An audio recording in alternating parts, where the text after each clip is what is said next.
Got my coffee. What's going on, everybody? Mark here, and this is once again another vlog episode. We are going back to Smith Point Beach. I have been there before with Noah in a different vlog, but I'm gonna be there alone today. Gonna go take some photos and obviously do some vlogging. We will get some good shots. Smith Point Beach.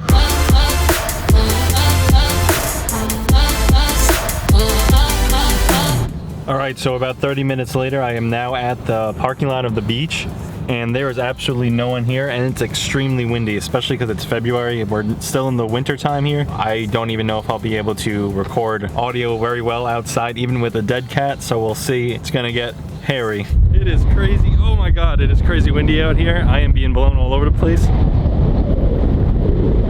The sunset's gonna be crazy tonight. It was raining all day, so that means the clouds are still out.